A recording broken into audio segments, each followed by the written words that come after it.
bem-vindos a mais uma aula do nosso curso de atualização em antibiótico-terapia e infectologia pediátrica. Hoje a gente vai falar sobre a avaliação e o manejo do lactente com febre sem sinais localizatórios, popularmente chamada de febre sem foco. Essa é uma situação encontrada com bastante frequência no nosso dia a dia e ela costuma ser bem desafiadora.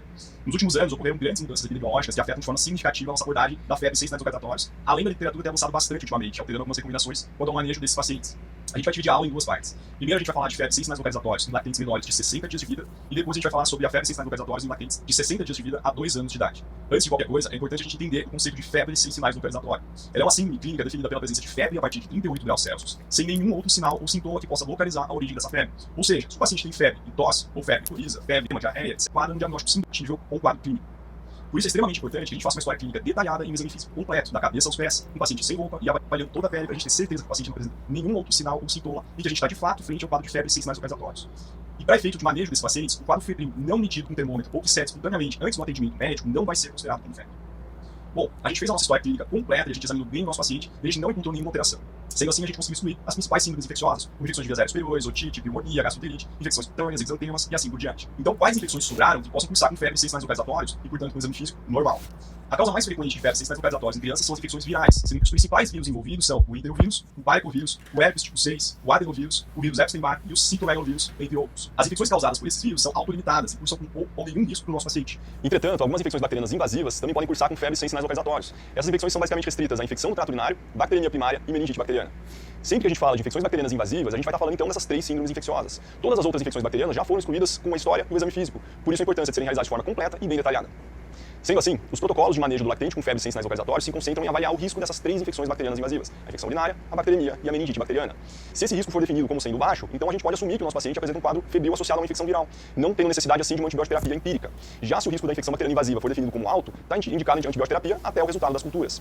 A gente vai começar então com o manejo dos lactentes menores de 60 dias de vida com febre sem sinais localizatórios. Nessa faixa etária, devido à imunomaturidade, à exposição às bactérias do trato vaginal durante o parto e à ausência de cobertura vacinal, o risco de infecções bacterianas invasivas é significativamente mais alto do que nas demais faixas etárias, chegando até 20% dos casos, sendo que os outros 80% são de etiologia viral. Antigamente, a gente usava os famosos critérios de Rochester e Filadélfia para a gente estratificar esse risco, só que a gente dava bastante ênfase ao hemograma na avaliação, resultando em condutas bem mais agressivas. Porém, depois da introdução do rastreio e profilaxia para estreptococo do grupo B, a incidência dessas infecções bacterianas invasivas reduziu drasticamente. Paralelamente, o maior conhecimento que se construiu ao longo dos últimos anos e o surgimento de outras provas inflamatórias nos permitem hoje ter uma abordagem bem mais conservadora. Aqui a gente vai detalhar as condutas recomendadas atualmente, baseado no protocolo europeu, chamado de Step by Step, de 2016, e nas últimas recomendações da Academia Americana de Pediatria de 2021. Vale a pena você dar uma lida nesses artigos, que são referência para se aprofundar no assunto. Essas recomendações não se aplicam para pacientes prematuros ou com alguma comorbidade relevante. Nesses casos, a conduta tem que ser individualizada conforme o risco de cada paciente.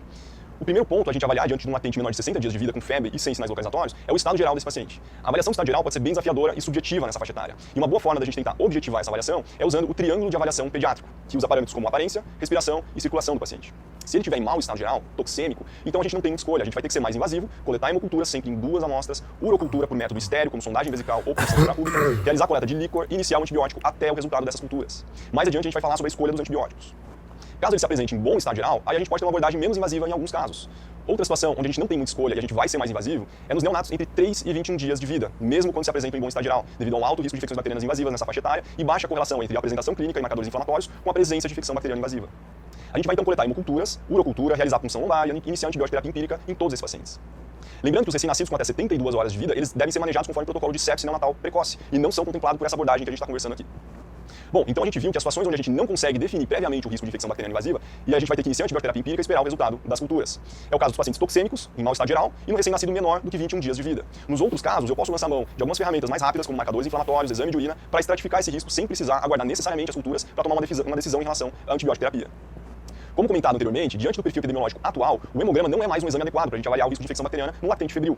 A proteína C reativa, apesar de ter uma especificidade levemente superior ao hemograma, ainda assim ela apresenta uma acurácia limitada frente à baixa prevalência de infecções bacterianas invasivas e alta prevalência de infecções virais no cenário epidemiológico atual.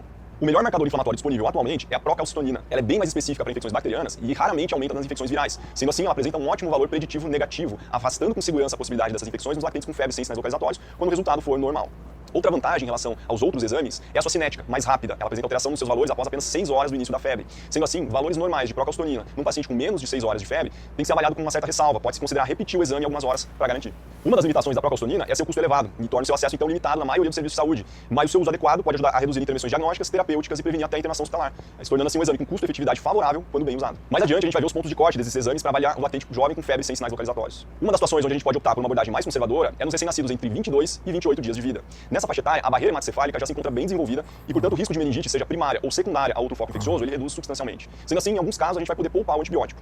Nesses pacientes de 22 a 28 dias de vida, que se apresentam em bom estado geral, a gente vai então coletar o exame de urina, urocultura por método estéreo, 2 amostras de hemocultura e os marcadores inflamatórios, dando sempre preferência então à procalcitonina e também realizar a punção lombar. Caso todos esses exames estejam normais e a procalcitonina menor do que 0,5 mg por mililitro, a gente pode considerar observar esse paciente hospitalizado até o resultado das culturas sem iniciar antibiótico. Na ausência da procalcitonina, a gente vai usar o hemograma e a proteína C reativa, e a gente vai considerar então valores alterados, se tiver mais de 5.200 neutrófilos no hemograma ou se a PCR estiver acima de 20 mg por litro. Caso algum desses exames estejam alterados, a gente vai então iniciar o antibiótico até o resultado das culturas. Mas fica atento para o fato de que aqui a PCR ela é medida na unidade de miligramas por litro e não miligramas por decilitro, que nesse caso seria então 2. Alguns laboratórios usam essa unidade de miligrama por decilitro, então presta atenção nesse exame para não deixar passar um resultado alterado. Um ponto importante para a gente ficar atento, quando a gente atende um recém-nascido com temperatura elevada, é avaliar a possibilidade de a gente estar frente a um quadro de hipertermia e não de febre propriamente dito. Lembrando que febre é um processo de reação fisiológica frente a um agente infeccioso, e a hipertermia é um aumento exógeno da temperatura corporal. É comum os recém-nascidos apresentarem quadros de hipertermia devido à dificuldade na amamentação, com consequente desidratação, associada a uma temperatura ambiente mais elevada ou excesso de roupa. Se houver essa suspeita, a gente pode então realizar uma dosagem sérica de sódio e observar o paciente em ambiente hospitalar, manejando a desidratação, sem enquadrar o paciente num quadro de febre sem sinais localizatórios. Outro ponto importante nos recém-nascidos, portanto com até 28 dias de vida, é avaliar o risco de herpes congênito. O herpes congênito ele pode se apresentar com um quadro de febre sem sinais localizatórios, sendo que ele é associado a altas taxas de mortalidade se a gente não iniciar o tratamento específico com aciclovir. A gente vai suspeitar de herpes congênito nas seguintes situações. Se a mãe tiver história de lesões genitais características em até 48 horas antes, até 48 horas depois do parto, se o recém-nascido se apresentar com quadro de toxemia ou sepse, com convulsões, hipotermia, lesões vesiculares em pele, lesões ulcerativas em mucosa, ou se na avaliação laboratorial a gente encontra um líquor compatível com meningite viral, leucopenia, plaquetopenia ou aumento de enzimas hepáticas. Nesses casos, a gente vai coletar PCR específico para herpes tipo 1 e 2 no líquor, mas também suave de mucosas e pele, se estiver disponível, e a gente vai então iniciar o aciclovir endovenoso empírico, além dos antimicrobianos, até o resultado do PCR. Caso os PCRs venham todos negativos, a gente pode suspender o aciclovir. Certo, até agora a gente falou dos recém-nascidos, portanto com até 28 dias de vida. Agora a gente vai falar melhor da abordagem dos lactentes, entre 29 e 60 dias de vida.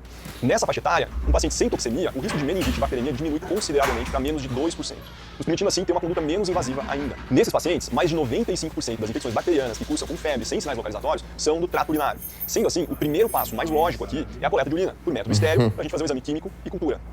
Na presença de leucocitúria ou nitritos positivos, a gente faz então o diagnóstico presuntivo de infecção urinária. A gente pode iniciar o antibiótico empiricamente. Nesse caso, não vai ter necessidade de fazer punção lombar nem de coleta de outros exames. A gente vai passar a manejar o caso como uma simples infecção urinária febril, uma pielonefrite. Caso o exame de urina esteja normal, a gente praticamente exclui a possibilidade de infecção urinária, mas falta a gente avaliar o risco de bacteremia e meningite. Então a gente passa para o próximo passo. A gente vai coletar marcadores inflamatórios. A procalcitonina, se disponível, o hemograma e a proteína C reativa. Se a procalcitonina tiver igual ou maior a 0,5, ou se na ausência dela o hemograma tiver mais de 5.200 neutrófilos totais, ou a PCR for maior do que 20, a gente vai classificar esse paciente como de alto risco para infecção bacteriana invasiva. Mas atenção, se a procalcitonina tiver menor do que 0,5, a gente não vai se preocupar com o resultado do hemograma e do PCR, mesmo que eles estejam alterados, porque a procalcitonina tem uma acurácia muito maior. Então, se o paciente for classificado como alto risco, a gente vai coletar as 2 hemoculturas, urocultura por método estéreo, caso a gente ainda não tenha coletado, e a gente vai fazer a punção lombar e iniciar a antibiótico terapia empírica. Caso o líquor não apresente alterações e o contexto social e logístico permita, a gente pode optar por dar uma dose de ceftriaxona, 75 mg por quilo, e reavaliar esse paciente ambulatorialmente em 24 horas para acompanhar o resultado das culturas e a evolução clínica desse paciente. Caso o líquor tenha alterações ou a interpretação for difícil devido a acidente de punção, então a gente vai iniciar a antibiótico terapia endovenosa empírica, mantendo o paciente dentro do hospital. Se a gente coletou a procalcitonina e ela tiver menor do que 0,5, o nosso paciente já não é mais classificado como alto risco. Aí a gente vai olhar para o hemograma e para a PCR. Se o hemograma tiver mais de 10.000 neutrófilos ou se a PCR tiver maior do que 20, a gente vai classificar o paciente como risco intermediário. Nesse caso, a gente coleta 2 amostras de hemocultura, mas a gente não precisa realizar punção lombar nem iniciar antibiótico terapia empírica.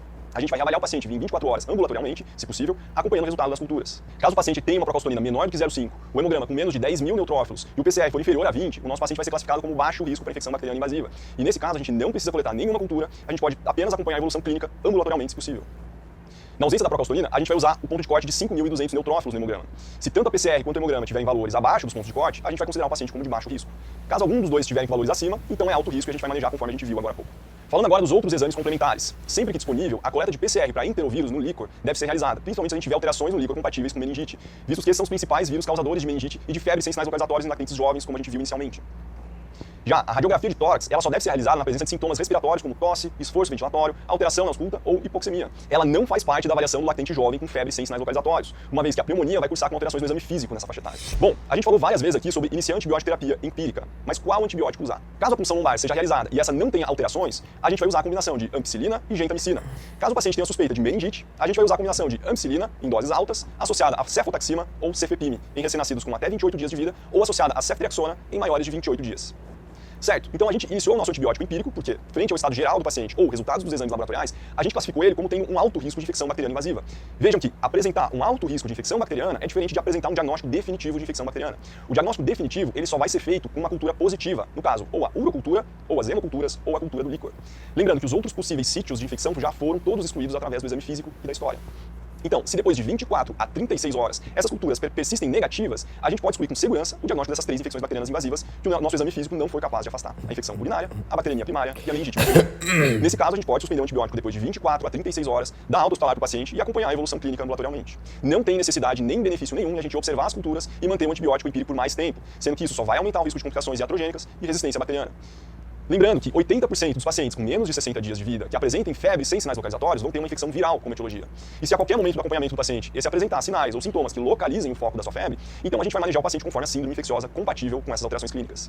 Bom, a gente falou aqui da avaliação do lactente menor de 60 dias de vida com febre sem sinais localizatórios. Mas as crianças com mais de 60 dias, antes do surgimento das vacinas pneumocócicas e contra hemófilos do tipo B, a prevalência de infecções bacterianas invasivas como bacteriemia oculta, meningite e pneumonia oculta em crianças menores de 2 anos com febre sem sinais localizatórios era consideravelmente alta, sendo que era por volta de 20 a 25%. Nos últimos 20 anos, com a introdução dessas vacinas no calendário vacinal de rotina, redução significativa da prevalência de desnutrição primária, melhora das condições de saneamento e segurança alimentar e popularização das creches, aumentando assim a circulação de vírus, a prevalência dessas infecções bacterianas despencou para 0,5% atualmente. Sendo assim, a nossa abordagem na criança acima de 2 meses com febre sem sinais localizatórios tem que se adaptar a essa nova realidade epidemiológica. No cenário epidemiológico anterior, a tentativa de separar quais pacientes eram de baixo risco para infecções bacterianas invasivas e quais eram de alto risco, a gente usava alguns parâmetros que, quando alterados, aumentavam a chance de infecção bacteriana até um patamar onde o uso empírico de antibiótico era aceitável. Esses parâmetros eram a presença de leucocitose, ou desvio à esquerda, no hemograma, aumento de proteína C reativa e a temperatura acima de 39 graus. Entretanto, se a epidemiologia muda, a probabilidade pré-teste muda. Sendo assim, a gente não pode interpretar uma infecção clínica ou laboratorial da mesma forma. Sim, a maioria das infecções bacterianas cursam com essas alterações, mas uma proporção considerável das infecções virais também podem causar leucocitose, neutrofilia, desvio à esquerda no hemograma, PCR elevada, podendo atingir inclusive valores acima de 100, e febre acima de 39 graus. Além do mais, os vírus causadores de febre sem sinais localizatórios, os que a gente viu lá no início, são justamente os que mais alteram o hemograma e PCR e os que mais cursam com febre alta. Sendo assim, se atualmente eu tenho uma prevalência muito baixa de infecção bacteriana invasiva no paciente maior de 60 dias de vida, com febre sem sinais localizatórios, sem toxemia, e se esse paciente apresenta então um hemograma alterado, uma PCR elevada ou uma febre alta, ainda é muito mais provável estar diante de um vírus que cursa com essas alterações do que se tratar de fato de uma infecção bacteriana. Resumindo, com a epidemiologia atual, o hemograma, a PCR e o grau da temperatura não são mais parâmetros adequados para a gente estabelecer o risco de infecção bacteriana invasiva frente à possibilidade de infecção viral. A principal infecção bacteriana, que pode cursar com febre sem sinais localizatórios nessa faixa etária, permanece sendo a infecção urinária. Por isso a importância do exame de urina nesses pacientes. Já a radiografia de tórax não precisa ser realizada de rotina se o paciente não apresenta toxemia e nenhum outro sinal clínico de envolvimento pulmonar, como sinais de esforço ventilatório, alterações na ausculta ou hipoxemia, depois de realizar então um exame físico confiável, com o paciente afebril, calmo e sem presença de secreção em viés aéreas superiores, visto que a incidência de pneumonia oculta, ou seja, aquela sem nenhuma alteração no exame físico, também reduziu significativamente depois da introdução das vacinas pneumocócica e contra hemófilos. Então, uma criança maior de 2 meses de idade, imunocompetente e com as primeiras doses das vacinas, apresentando febre sem sinais localizatórios, uma história de exame físico minuciosos e um exame de urina são mais que suficientes para eu definir a possibilidade de uma infecção bacteriana e a necessidade de antibiótico terapia. Se o paciente se apresenta sem sinais de toxemia, com exame físico completo, sem alterações, e exame de urina normal, não preciso de outro exame, como hemograma ou provas inflamatórias, mesmo na presença de febre alta. Eu posso apenas manter o acompanhamento clínico desse paciente até que apareçam sinais localizatórios ou que o quadro febril se resolva espontaneamente. No momento LES, a gente vai abordar ações e comportamentos que a gente deve evitar ou diminuir. A epidemiologia das infecções bacterianas em pediatria mudou radicalmente nos últimos 15 a 20 anos, depois da introdução das vacinas pneumocócicas, vacina contra hemófilos tipo B e do rastreio e profilaxia contra o estrepto B nas gestantes, dentre outros fatores, a incidência das infecções bacterianas invasivas reduziu drasticamente. Não use mais hemograma, PCR ou grau de temperatura para tentar diferenciar entre infecção viral de bacteriana. No cenário epidemiológico atual, eles perderam seu valor. Não maneje o seu paciente com febre sem sinais localizatórios se ele apresentar algum outro sintoma ou alteração no exame físico. Não faça punção lombar em todos os lactentes entre 29 e 60 dias de vida com febre. Estratifique o risco de infecção bacteriana invasiva antes para definir se faz sentido pensar em meningite. O momento ON traz pontos onde você deve ficar atento, com dicas que facilitam a sua atuação. Foque no exame físico. Ele é o que mais vai te ajudar a encontrar a causa da infecção e definir se a etiologia é viral ou bacteriana. Nos menores de 28 dias de vida com febre sem sinais localizatórios, mesmo que em bom estado geral, colete todos os exames e inicie antibiótico empírico.